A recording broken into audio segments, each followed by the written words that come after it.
Hi friends, ನಮಸ್ತೆ.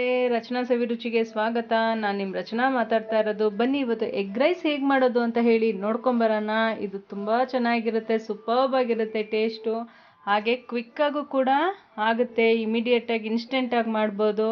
So ಹಾಗಾದರೆ ಇಲ್ಲಿ ನಾನು ಜಾಸ್ತಿ ಟೈಮ್ ವೇಸ್ಟ್ ಮಾಡಲ್ಲ, ಕ್ವಿಕ್ಕಾಗಿ ಹೇಗೆ ಮಾಡೋದು ಅಂತ ಹೇಳಿ ನೋಡ್ಕೊಂಬರೋಣ. ಮೊದಲಿಗೆ ಒಂದು ಪ್ಯಾನ್ ಇಟ್ಕೊಂಡು ಒಂದು 3-4 ಸ್ಪೂನು ಅಡುಗೆ ಎಣ್ಣೆ ಹಾಕ್ಕೊಳ್ಳೋಣ.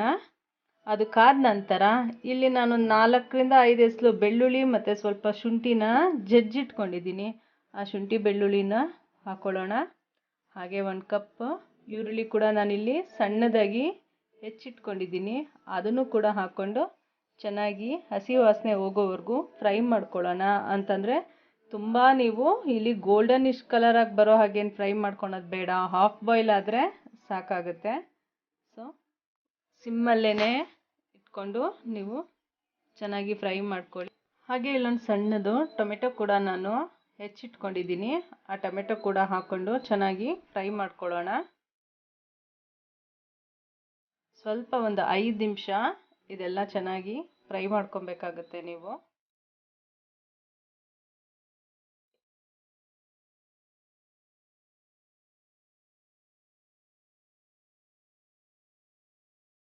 ಸ್ವಲ್ಪ ಟೊಮೆಟೊ ಬೇಯಬೇಕು, ಹಾಗಾಗಿ ಇದಕ್ಕೆ ನಾವಿಲ್ಲಿ 1 ಪ್ಲೇಟು ನಾನು ಎಗ್ ರೈಸ್ ಮಾಡ್ತಾಯಿದ್ದೀನಿ, ಹಾಗಾಗಿ 2 ಮೊಟ್ಟೆ ಹಾಕ್ಕೊತಾ ಇದ್ದೀನಿ. ಮೊಟ್ಟೆ ಒಡೆದು ಹಾಕ್ಕೊಳ್ಳೋಣ. 2 ಚೆನ್ನಾಗಿ ಮಿಕ್ಸ್ ಮಾಡ್ಕೊಳ್ಳಿ.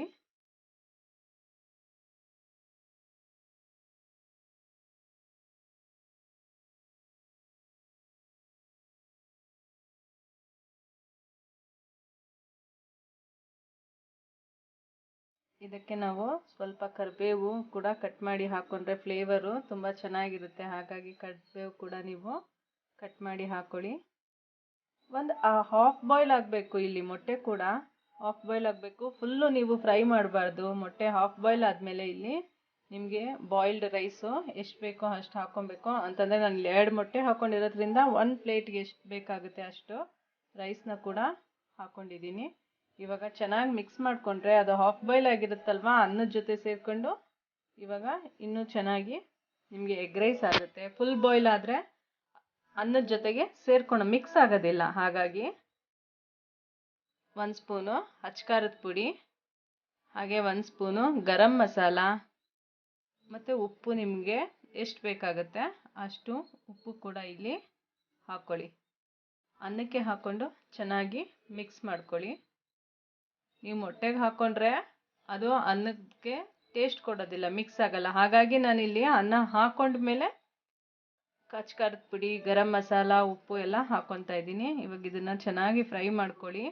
ಸ್ವಲ್ಪ ಅದು ಮೊಟ್ಟೆ ಅನ್ನ ಎಲ್ಲ ಚೆನ್ನಾಗಿ ಫ್ರೈ ಆಗೋವರೆಗೂ ಮಾಡ್ಕೊಬೇಕು, ಬೇಯಬೇಕು. ಇಲ್ಲ ಅಂತಂದರೆ ಅದು ಒಂದು ಸ್ವಲ್ಪ ಏನಾದರೂ ಹಸಿ ಹಸಿ ವಾಸನೆ ಇದ್ರೂ ಕೂಡ ನಿಮಗೆ ಗೊತ್ತು, ಎಗ್ ಸ್ಮೆಲ್ ಬಂದುಬಿಡುತ್ತೆ ಸ್ವಲ್ಪ. ಸೊ ಹಾಗಾಗಿ ನೋಡಿ ಇವಾಗ ಆಗಿದೆ, ಗೊತ್ತಾಗ್ತಾ ಇದೆ ನಿಮಗೆ, ನೋಡಿದ್ರೆ ಗೊತ್ತಾಗ್ತಾ ಇದೆ ಎಗ್ ರೈಸ್ ಹೇಗಾಗಿದೆ ಅಂತ ಹೇಳಿಬಿಟ್ಟು. ನೀವು ಸ್ಟ್ರೀಟ್ ಸೈಡೆಲ್ಲ ತಿಂತೀರಲ್ಲ ಫ್ರೆಂಡ್ಸ್, ಸೇಮ್ ಅದೇ ಟೇಸ್ಟ್ ಕೊಡುತ್ತೆ. ಆದರೆ ಇಲ್ಲಿ ನಾನು ಟೇಸ್ಟಿಂಗ್ ಪೌಡರ್ ಏನೂ ಹಾಕಿಲ್ಲ, ಮತ್ತು ಸೋಯಾ ಸಾಸು, ಟೊಮೆಟೊ ಸಾಸು ಅದೆಲ್ಲ ಏನೂ ಹಾಕಿಲ್ಲ. ನಿಮಗೆ ಹೆಲ್ತಿಯಾಗಿ ಕೂಡ ಇರುತ್ತೆ. ಬನ್ನಿ ಇವಾಗ ಡಿಶ್ ಔಟ್ ಮಾಡ್ಕೊಳ್ಳೋಣ.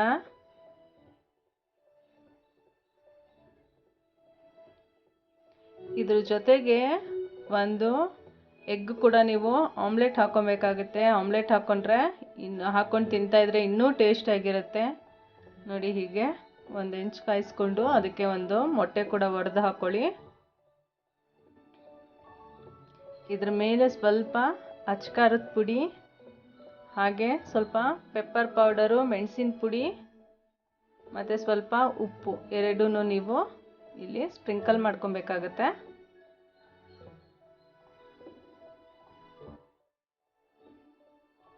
ನೋಡಿ ಮೆಣಸಿನ ಪುಡಿ,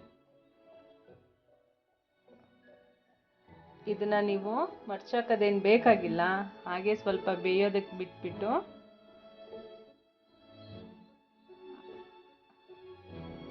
ಅದು ಬೆಂದ ಮೇಲೆ ಈಗ ಎಗ್ ರೈಸ್ಗೆ ಹಾಕ್ಕೊಳ್ಳೋಣ. ನೋಡಿ ಇಲ್ಲಿ ಎಗ್ ರೈಸ್ ರೆಡಿಯಾಗಿದೆ. ಸ್ವಲ್ಪ ಕೊತ್ತಂಬರಿ ಸೊಪ್ಪನ್ನ ಇಲ್ಲಿ ಕಟ್ ಮಾಡ್ಕೊತಾ ಇದ್ದೀನಿ, ಗಾರ್ನಿಷ್ ಮಾಡ್ಕೊಳ್ಳೋಣ. ಬೇಕಿದ್ರೆ ನೀವು ಇಲ್ಲಿ ಈರುಳ್ಳಿ ಕೂಡ ಸಣ್ಣದಾಗಿ ಹೆಚ್ಕೊಂಡು ಮೇಲೆ ಗಾರ್ನಿಷ್ ಮಾಡ್ಕೊಬೋದು. ಹಾಗೆ ನಿಂಬೆಹಣ್ಣು ಹುಳಿ ಬೇಕಿದ್ರೆ ನೀವು ನಿಂಬೆಹಣ್ಣು ಕೂಡ ಲಾಸ್ಟಲ್ಲಿ ಹಿಂಡ್ಕೊಬೋದು. ನೋಡಿ ಮೊಟ್ಟೆ ಕೂಡ ರೆಡಿಯಾಗಿದೆ. ಇಲ್ಲಿ ಹಾಫ್ ಬಾಯ್ಲ್ ಎಗ್ಗು ಅದನ್ನು ಕೂಡ ಹಾಕೊಂಡಿದ್ದೀನಿ. ನೋಡಿ ಫ್ರೆಂಡ್ಸ್, ಈಗ ಹೇಗಿದೆ ಅಂತ ಹೇಳಿಬಿಟ್ಟು ನಿಮಗೆ ಗೊತ್ತಾಗ್ತಾ ಇದೆ. ನೋಡ್ತಾ ಇದ್ರೇ ತಿನ್ನಬೇಕು ಅನ್ನಿಸ್ತಾ ಇದೆ. ತುಂಬ ಚೆನ್ನಾಗಿರುತ್ತೆ, ಸೂಪರ್ ಆಗಿರುತ್ತೆ. ನಾನಿಲ್ಲಿ 1 ಪ್ಲೇಟ್ ಮಾಡಿದ್ದೀನಿ ಇವತ್ತು. ಹಾಗಾಗಿ ಯಾರೂ ಇಲ್ಲ ಮನೆಯಲ್ಲಿ, ಇನ್ಸ್ಟೆಂಟಾಗಿ ಮಾಡ್ಕೊಬೇಕು ಅಂದಾಗ ಈ ರೀತಿ ಮಾಡ್ಕೊಳ್ಳೋಣ. ನೋಡಿ, ನಿಮಗೆ ಇಷ್ಟ ಆಗಿದ್ರೆ ಲೈಕ್ ಮಾಡಿ, ಶೇರ್ ಮಾಡಿ, ಸಬ್ಸ್ಕ್ರೈಬ್ ಮಾಡೋದು ಮಾತ್ರ ಮರಿಬೇಡಿ. Thanks for watching. Bye bye.